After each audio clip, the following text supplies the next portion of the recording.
again, and welcome back to another Tiki episode of Spirit Seers Cocktail Corner. Today we are making a classic, the zombie. No Tiki bar is complete without offering the zombie, usually accompanied by some kind of warning on the menu, limit one per customer. You'll see soon the reason for that. So let's get started. First thing I'm going to do is crush some ice. So I've got my Lewis bag full of ice here. I figured, you know, watching me put ice in a bag on camera is kind of boring, but smashing it, that's interesting.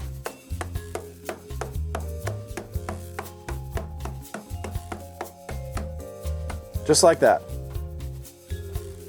And now we are going to fill up our reverse mermaid mug here.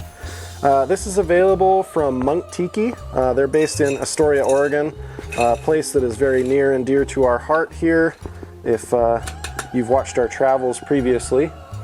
So we've got her all topped up with crushed ice, and we're just going to let her hang out for now. So the first thing to go into our shaker tin is going to be 2 ounces of aged Jamaican rum. Now a zombie, typically you want to use an overproof rum. So I have selected this Bitters and Bottles exclusive Dr. Bird cask strength. So this is a little different from the standard Dr. Bird offering, which is delicious. This is finished in Madeira wine casks. It's bottled at 118 proof, and it's delicious. So 2 ounces of Dr. Bird into our tin.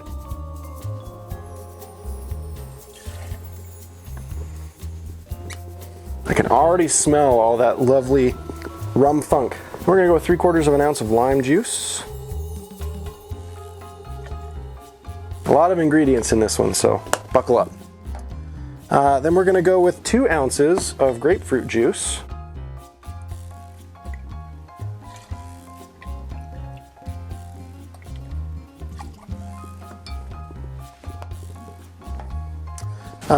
A bar spoon of allspice dram. You can look for this on a future episode of our segment Bar Back, where we'll show you how to make your own. If you don't want to make your own, St. Elizabeth's is the brand that I would go with. But honestly, you can make your own, it'll taste better, and it will be a heck of a lot cheaper. Then we're going to go with another tablespoon of grenadine, or what I like to call a heaping bar spoon. Teaspoon, I mean, not a tablespoon. And this again is homemade grenadine. You can watch Travis whip this up on our very first episode of Bar Back when that comes out. A 1/2 ounce of falernum. Another thing you'll see on a future episode of Bar Back. But until then, we like B.G. Reynolds. You can pick a bottle of this up locally in Salt Lake at Caputo's. And then 1/8 of a teaspoon of absinthe. Now that's really hard to do. Normally I would just do a dasher. So what I'm going to do here is just a little bit in my bar spoon. About like that. And this is Holy Stone's absinthe here in Utah. It's really the only absinthe that we use anymore. It's delicious and totally worth a bottle. It's available at the distillery and select DABC stores, but I'd recommend you just go in and see Ethan and Mike and Barbie and pick up a bottle in person. All right, we're going to shake this with ice.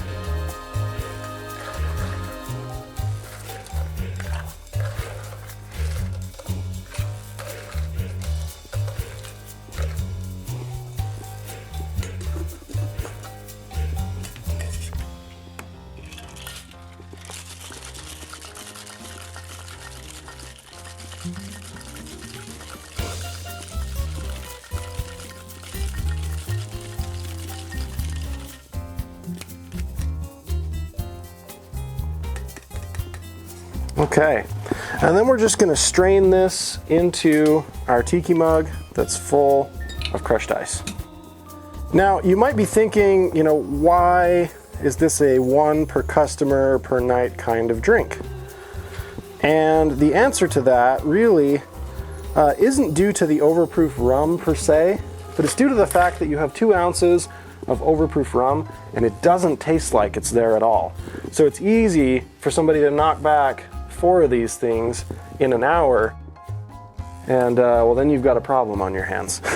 So we're gonna go ahead and stick one of our nice bamboo Surfside sips in here. We'll garnish with a nice mint sprig. Always mint with the zombie. Gonna give it a nice slap just to express those oils. Kind of stick it there right beneath the straw so that when you go up to take a drink, you get that nice mint nose. And let's see what it tastes like.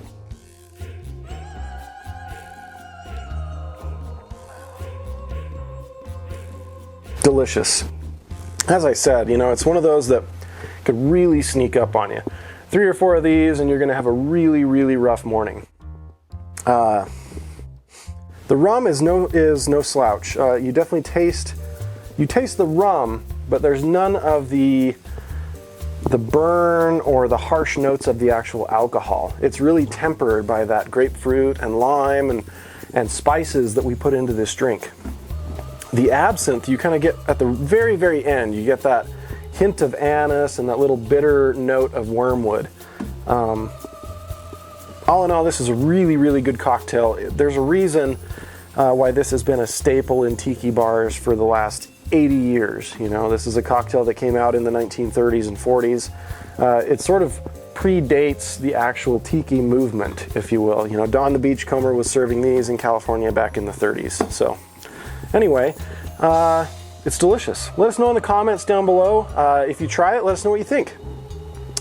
Be sure to click that like button and subscribe if you haven't already. And check out our description down below to find our affiliate link for Surfside Sips. You can find a discount code there that'll get you 20% off these awesome straws. And there's a link to our Teespring as well, so you can grab one of our awesome Ouija board shirts or Mystifying Oracle shirts and let the world know that you're a cocktail nerd and in style. So enjoy.